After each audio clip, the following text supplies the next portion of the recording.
why do you think that it is okay for us to get a Superman TV series, Mm, live action TV series, where there's a character portraying Clark Kent, S on his chest, and hmm. everything like that, right? Why Right. is that character not protected the same way as Batman? Because you're not going to get a Batman live action TV series while that character is still viable in Hmm. terms of box office and returns on an investment. But why is it okay for the character of Superman to kind of be paraded that way?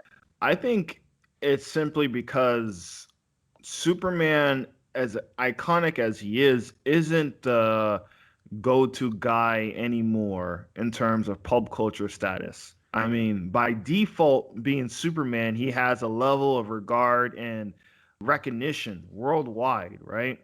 Uh-huh. But in terms of the direction of that character and what DC wants to do with him, they really don't know what to do with him. They don't know how to update him. They don't know how to make him, I guess, more relatable to today's audiences. I mean, Man of Steel, I thought was okay. I mean, I'm not the I biggest liked it. Superman stand out there. I thought it was Yeah, alright. I thought it did its yeah. thing. I I didn't mind Superman. I liked the Yeah, sci-fi elements that got incorporated in Man of Steel. right. I don't think Henry Cavill is a bad Clark Kent or a bad Superman. I think he's doing a good job with it as best as he can, especially with what's given to him, the material that's given to him. And I think it's just been like a slow burn of what they don't know really what to do with the character of Superman when it comes to reaching a mass audience. They know the comic heads, they got those guys already. The comic heads are always going to buy Superman. The comic heads are always going to love Superman. How do you get the average moviegoer, the average person to be like, yeah, I really like Superman? Like, you see someone rock a Superman shirt, but you ask them, hey, do you watch the Superman movie? Do you watch the Nah, Superman show? They'd be like, nah. nah, man, I just right, wore this. right. I just wear this shirt when I just wear this shirt on leg day. I think he's lost that status quo of being Right. that number one guy. Without going too far off on another tangent, I think it was a wrap for this modern version of Superman that we see on screen now, going back to Mhm. 2013. Fuck, 2013, man. Anyway, Man, where does the time go? Shit, man. yeah, 2013, dog, right? Right. But I think that version of that character was done once you seen him snap Zod's neck in Man of Steel. Once, once that was something, because I remember, I literally remember when I seen Mm-hmm. it, because I didn't go to the theater to see it. I'm watching it on DVD with my wife. It's Uh-huh. like, oh man, like that's the first time I've seen Superman actually kill somebody before, Yeah. right?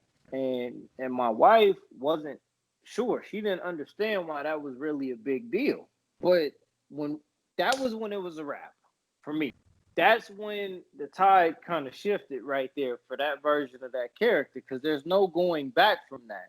When you establish that that's as far as he's willing to go in order Mm-hmm. to get something done, you can't put that character in situations where it's going to be different than that. Because what reason would Superman have to not want to kill Batman and Batman versus Superman?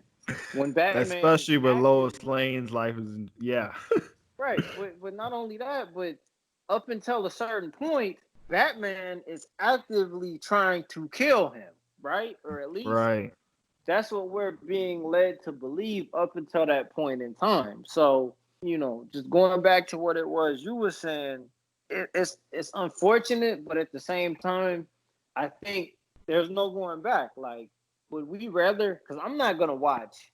I'm not gonna lie, bro. Like, I'm probably not gonna watch this version of Superman that's gonna be on the CW. I'm probably not gonna watch it. I'm sure. I'm sure that it's gonna be entertaining. I'm sure it'll be a lot more lighthearted and possibly better than what we've seen on live action movie screens. But Yeah. does it just mean that that character is more expendable than Batman? Does it not carry the same cachet? Is there more appeal with Batman being rebooted again as opposed to Superman? I mean, you can look at the time gap between Christopher Reeve's Superman and then Mm-hmm. Superman Returns, and then look at the gap Oh between man. Michael Keaton Batman and Mm-hmm. Christian Bale Batman. You can Right, clearly right. see the difference. Yeah, oh man, and it's messed up too because, like you said, I mean, if there were any doubts about Henry Cavill, I mean, I enjoyed watching him play The Witcher. I enjoyed that. I don't know if you've seen it yet. I've never played The Witcher, but I enjoyed watching that 8 episode run, The Witcher, because it was different enough, and it allowed you to actually see more layers to that. You know what I mean? Yeah, yeah, man. I mean, and plus, I mean, honestly, well, especially with Man of Steel, it's like for a TV show, what can you really deliver, right? hmm On a special effect action scene wise that you haven't already seen on the big screen. I mean, what kind of element are you bringing to Superman that you haven't seen before? The only thing I can see is if he's a family man, he has a son, he's married to Lois Lane, and you have a new status quo of protecting your family and being Superman at the same time. That I can kind of, which is the turn they took recently with the comics and DC Rebirth. That's the only thing I can kind of see that kind of, maybe mix it up a little bit because then it's just the same shit. Oh, will you get with Lois Lane? Will you not get with Lois Lane? Will Lois Lane know his secret identity? Oh, here comes Lex Luthor and the Kryptonite. And it's like, you know what I'm saying? It's like this, okay, we're going through the same shit. We already had a Lois and Lane, no, a Clark and Lois. What the hmm 90s one. We already had that shit. Right. Lois and Clark Lois and on Clark. We had on Lois and Clark. TNT. But yeah, like my bad, bro. And I Go like ahead. okay, nah, cause now you got me thinking about this, right? Uh-huh. So Batwoman was an attempt to give us kind of a similar character on a smaller scale. Supergirl was meant to do the same thing with a lot more success than whatever it was that happened with Batwoman, right? So, long term, does it do more damage to Supergirl as a brand overall to incorporate Superman and then give Superman his own spinoff? Because the entire point of having a Supergirl TV series Mm-hmm. was to kind of rehab that property, but do it in a way that appealed differently. Because if I'm not mistaken, again, I've never seen an episode of Supergirl in my life. I've had conversations with people that watched it, but to my knowledge, a lot of the plot lines and some of the villains on that TV show kind of mirrored some of the mainstream Superman storylines and villains. So Mm-hmm. now, isn't that a little bit counterproductive? But or is it a situation where it's almost like why not try our hand at this? This is too much. We built up enough goodwill. This is too much money and too much exposure to turn down. We at Mm-hmm. least have to see how this works. But if the Batwoman situation was any indication, I mean, sometimes too much of a good thing is too much of a good thing. Well, right. I mean, Batwoman was a perfect indication that yeah, a CW show can fail and can fail miserably. You guys are not fail proof with Mm-hmm. your success, with your history. I don't think you can't have if one exists, the other one's got to go. And whoever is going to win that ratings war or whatever, man, whatever they're feeling, I mean, he might last, the new show might last one season and like, all right, we'll put him back in Supergirl. Fuck it.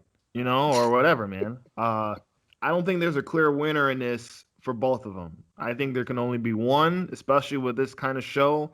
If it has similar premise, similar, I mean, it is going to be alike. Um, I don't think you can have both can coexist at the same time. I definitely think there can only clearly be one running. So if you want to cancel Supergirl and then have her do cameos into the Superman show, cool. And then if you want Superman, and then if you want to go back to Supergirl, you cancel Superman show and have him cameo back in Supergirl, whatever. But I don't think you can run them both at the same time. I don't. Right. I don't. I don't And think that's just. I don't think there's and strong enough numbers and strong enough story and characters. I mean, I'm Yeah, pretty sure there man. is, but if you budget wise for you to make them different enough from each other, I don't think so. I don't. And I mean, the last thing that I'm gonna say in regards to what you were saying is, I think we kind of talked about this before. Sometimes I think there's more to be gained by building up a mystique around something. So the fact that they're going to make a live action TV series out of that version of Superman is a missed opportunity to keep that character being special. Because Yeah. there's no point in overexposing that character aside from thinking that you can really blow it up. Because it was a big deal. It was a big deal when I read that there was going to be a Superman on that TV show, Oh yeah, on made news Supergirl. online everywhere. Yep. That was a big deal to everybody. Even if you didn't Mm-hmm. watch the show, if you were in tune with the culture of what's going on, you knew that Right. that was something that was going to happen. I think that that's a missed opportunity. And I think it speaks more to the way things are now, where sometimes you shouldn't always necessarily get what you want in terms of TV shows and movies and media, period. You should not always get what you want because it might not actually be what you thought you wanted. We all thought that we wanted a dark and gritty version of Batman and Superman in the Justice League or whatever. And then when we got it, we decided we didn't really want that. Facts. Right? Yep. Right. That led us down this rabbit hole to where, yeah, man, I'm not even gonna say it Oh else, man. man, the legendary, the Yeah, we ain't the even gonna say that. magnificent, We ain't God's even gonna. gift to film, the Yeah, we ain't even Snyder gonna. Cut.